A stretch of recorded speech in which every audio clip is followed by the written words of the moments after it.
దేవుని నామానికి మహిమ కలుగును గాక.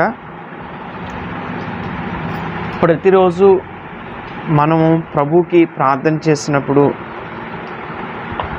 దేవుణ్ణి స్తుతించినప్పుడు,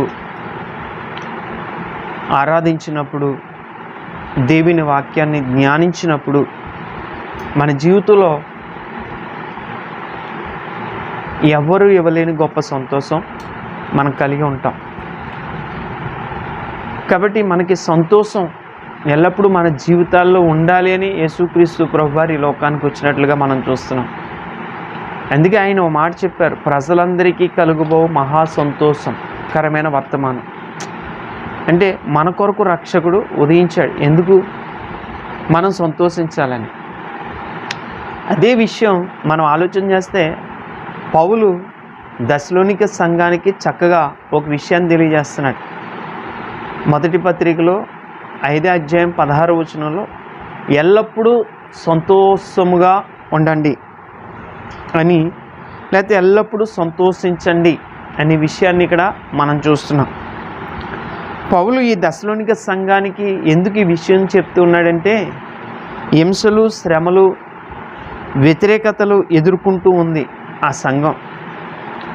ఇప్పుడు సంఘాలలో ఇటువంటి పరిస్థితులు ఎదురవుతూ ఉన్నప్పుడు మనం ప్రభుతో సంతోషించలేని స్థితిగతిలో మనం ఉంటూ ఉన్నామేమో. కానీ వారికి మంచి మాట ఆయన చెప్తున్నది ఏంటంటే, వారు క్రీస్తుని విశ్వసించినందుకు బాధలు అనుభవిస్తున్నారంట. అటువంటి పరిస్థితుల్లో కూడా వారు నిరుత్సాహం పడకుండా పౌలు ఈ మాట తెలియజేస్తున్నాడు. నీ జీవితంలో ప్రభువుని తెలుసుకున్న తర్వాత ప్రభు దగ్గరికి వస్తే నాకు సంతోషం ఉంటుంది అని నీవు అనుకుని ఉండొచ్చు.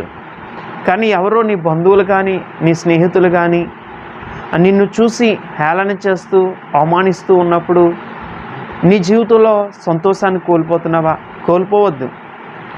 నీ విశ్వాసంతో ప్రభువుని వెంబడించినప్పుడు నీ జీవితంలో ఎప్పుడూ సంతోషమే ఉంటుంది.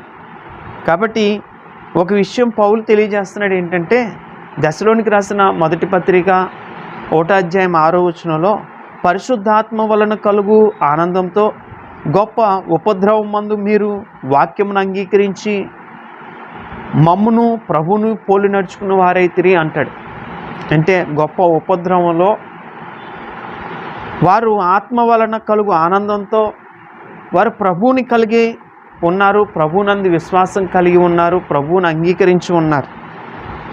కాబట్టి బహుశ్రమల మధ్య కూడా పరిశుద్ధాత్మ కలుగు చేయు సంతోషముతో వాక్యమును అంగీకరించారు.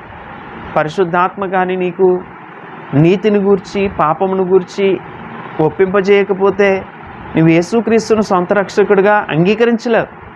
అంగీకరించిన నీ జీవితంలో ఎల్లప్పుడూ సంతోషం అనేది ఉండాలి. నీ విశ్వాసంలో బలహీనం కాకూడదు, నువ్వు నిరుత్సాహపడకూడదు, నువ్వు దేవుని వైపు చూడాలి.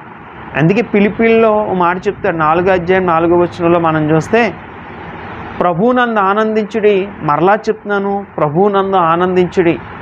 శ్రమలు వచ్చినప్పుడు నువ్వు ఆనందించాలి, శ్రమలు లేనప్పుడు దేవునితో ఆనందించాలి.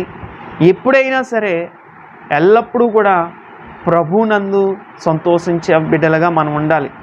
పరిస్థితులు ఎప్పుడూ మనతోనే, కష్టాలు ఎప్పుడు మనతోనే, శ్రమలు ఎప్పుడు మనతోనే, అవి ఉండిపో. మబ్బు తొలగిపోయినట్లుగా అవి తొలగిపోతాయంట. కాబట్టి దేవుడు నీతో ఉంటే క్రీస్తు రాకడ వరకు కూడా నిరీక్షణతో ఉండుటకు నువ్వు ముందు సాగిపోతావు. ఈ నిరీక్షణ మనల్ని ఎప్పుడు సిగ్గుపరచదు, అవమానపరచదు. కాబట్టి ధైర్యంతో, మహా ఆనందంతో, సంతోషంతో ప్రభువుతో నడవడానికి ఇష్టపడు.